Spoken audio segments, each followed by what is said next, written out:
Good afternoon. This is Jeff DeCoux with the Autonomy Institute, and we're going to be talking about intelligent infrastructure. As you can see from all the other panels that have gone before us, Texas is leading Industry 4.0, talking about autonomous vehicles, space, energy, artificial intelligence, robotics, and the future of mobility. Texas is becoming the state of the future. And the Autonomy Institute has been highly focused on intelligent infrastructure and what that can actually do for society. And as we see this built out, this will become the largest infrastructure build out the nation has seen really since the 1956 interstate highways. I'm joined by two industry leaders, one Bill Mannel and David O'Reilly. Bill is president and general manager of Hewlett Packard Enterprise, a world-leading computing company that ranges from supercomputers to advanced networking. David is the chief executive officer of Howard Hughes Corporation. Their portfolio includes millions of square feet of master planned communities like the Woodlands and Bridgeland here in Texas. First of all, thank you very much for joining the conversation. I look forward to making it productive. I must say, Bill, the first question is going to go to you because there's a lot of intrigue and a lot of interest on Hewlett Packard was always recognized as the seed of Silicon Valley. And sure. The headquarters of Hewlett Packard has moved to the great state of Texas. Yep. We'd love to hear a story of how that happened.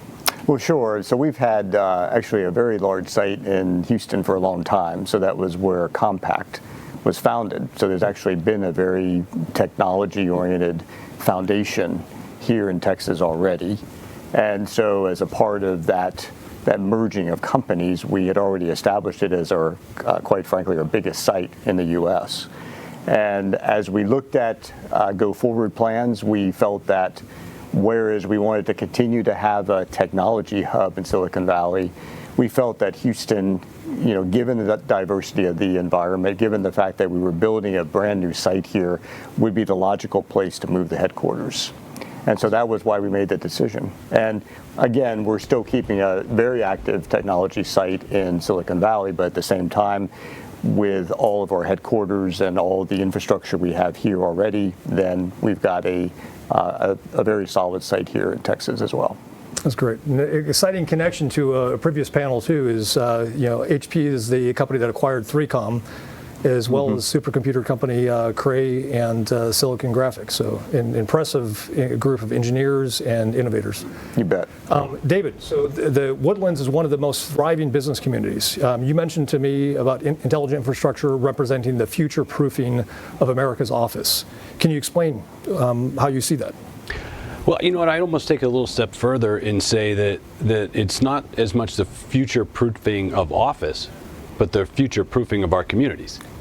Because as a master developer at the Howard Hughes Corporation, and you mentioned the Woodlands, which has been consistently ranked as one of the best places to live in the country in the 47 years of its existence, part of that special sauce that makes it so great is the intelligent infrastructure or smart infrastructure that we've been able to weave in throughout the community. And as a master developer, we're focused on bringing that infrastructure not just into the bricks and sticks of the office building or the shopping center or the hotel, but making sure it gets all the way to the edges of the residential communities, and then critically in the interstitial spaces between, how the roads, the bridges, the parks, the walkways adapt that smart infrastructure. At Howard Hughes, we define smart infrastructure probably very different than what Bill does. For us, it's largely about flexibility.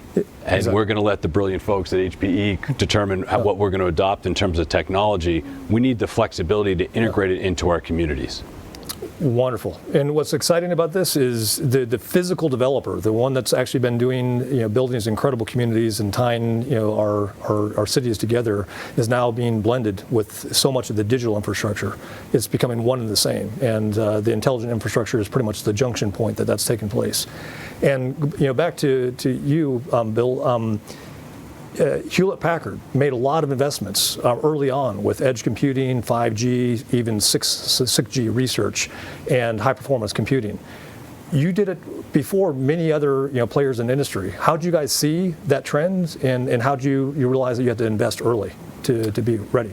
Well, certainly, I think as a large global company, we have access to a lot of customers, and we understand what what they're thinking about, what their needs are, and try to follow their trends. At the same time, we've always had Hewlett Packard Labs, which has always been a function that allows us to look 5, 7, 10, 15 years in the future to see what people will want in the future and be able to bring that technology forward into more real time or near time, if you will, as it develops. Wonderful. And investments like GreenLake is a big push that you guys have as a company now. Yeah, and that was in response to the fact that as we talked to more customers, they wanted to consume their IT more as a service as opposed to actually acquiring it and having to manage it and depreciate it from that standpoint. So being able to say, turn on, turn off, expand, contract, whatever their particular needs were over time was something that was very important to them. Wonderful. And in this conversation about intelligent infrastructure, a lot of people always associated infrastructure to concrete, asphalt, and bridges. And now we're talking about digital infrastructure, which includes things like broadband, 5G, 6G, getting that high-performance computing to the edge of networks as well. That's all the way, even bringing it into communities, into communities like that have not only businesses but also residential, commerce. I'd love to get your thoughts, maybe starting with you. Like, how do you see more and more technology? Because I know we talked earlier that you guys had pioneered lots of conversations with companies that are looking at making things smarter, the residential homes and businesses smarter. But you had observations and you kind of had thoughts about where you see that going. Well, look, I think that digital infrastructure, the smart infrastructure, is a leveling of the playing fields across a number of different cities and locations. And I think when we grew up, we probably had a little different definition of success than what some of the folks coming up did today. And I know I thought of success as a corner office in a big city, New York, London, San Francisco. Mm-hmm. And today, one of the greatest changes coming out of the pandemic is how that shifted. Success isn't working in a big city with an hour-long commute, grinding it out in mad crowds. Yep. Success is having balance between my work, my family, my experience, the play. Yeah. So if I can use the digital infrastructure to level the playing field and have that professional success in a great city like the Woodlands or Bridgeland or Summerlin, a short commute home, and right out my back door access to green amenities and infrastructure and great experiences with my family, that I think is going to change where people move, not just to live, but to work, and where businesses follow those super talented employees that have been flocking into these great cities.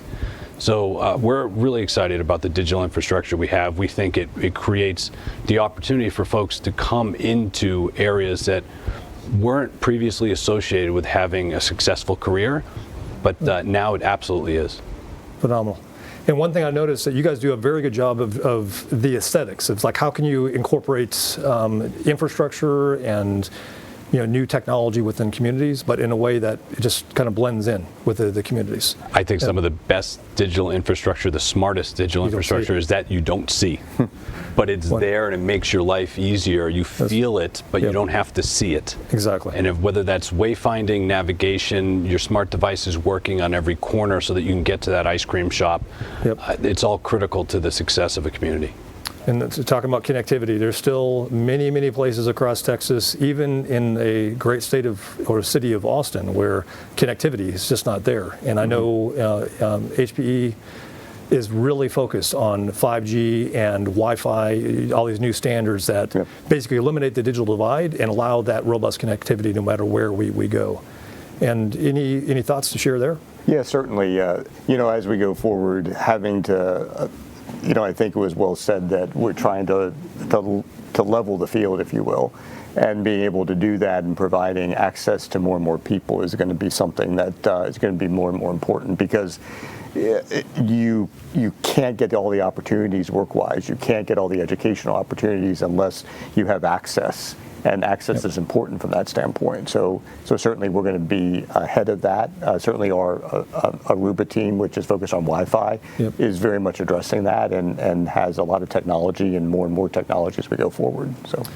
Yeah, obviously COVID was a horrible thing that basically affected the nation, but one thing it did is it clarified the need for that connectivity. I mean, we actually had everybody having to do homework from home, work from home, and companies like Zoom just kind of overtook the traffic, and it just really highlighted we need better connectivity, we need broadband, and we need to get to those technologies that allow, if a girl wants, in a rural community, wants to do AR, VR training for a medical career, that connectivity is there for her to pursue it. Absolutely. So maybe one last question: how are you guys seeing the ability to deploy things like delivery to your community? And look, I'm not sure which technology is the one that's going to be adapted. Where are we going to go first? I do know that we need to maintain the flexibility to adapt to whatever it is that comes our way, whether it's autonomous delivery of groceries, whether it's autonomous vehicles helping the transportation nodes, and making sure that digital infrastructure is in there to support it is critical to us. So again, it's all about the flexibility for Howard Hughes. Phenomenal. Well, I just want to thank you for your time. Thank you for YTexas to give us the privilege of having this conversation.